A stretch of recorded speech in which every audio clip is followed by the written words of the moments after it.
విజయవాడ దుర్గగుడి పాలక మండలి చైర్మన్ సభ్యుల ప్రమాణ స్వీకారం చేశారు.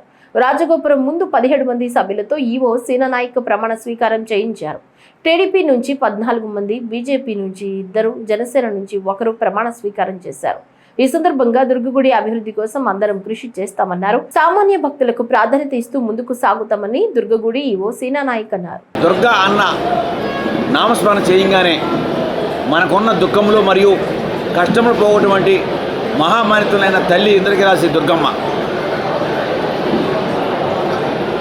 ఈరోజు ఇంత గొప్పగా ఈ కార్యక్రమం జరగడానికి మరి మా పూర్వీకులు, నా తల్లిదండ్రులు చేసిన పుణ్య కార్యక్రమం ఫలితంగానే నాకు అమ్మవారికి దేవస్థానం కార్యకర్తల మండలి అధ్యక్షునిగా సేవ చేసుకునే గొప్ప అవకాశం రావడానికి, మహద్భాగ్యం కలగడానికి ముఖ్య కారణం అని నేను బలంగా నమ్ముతున్నాను.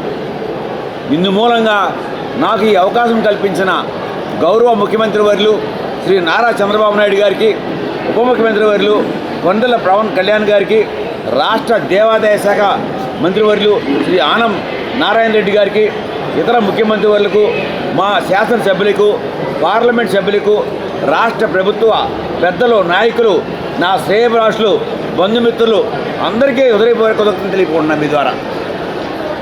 అలాగే సభాముఖంగా మీ అందరికీ ఒక విషయం మాత్రమే స్పష్టంగా చెప్పదలుచుకున్నాను.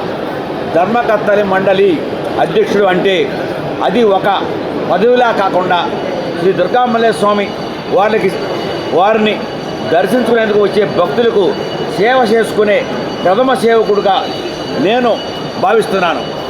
నేను కేవలం మీకు సేవకుడిని మాత్రమే అని ఈ సందర్భంగా ఘంటాపథంగా తెలియజేస్తున్నాను.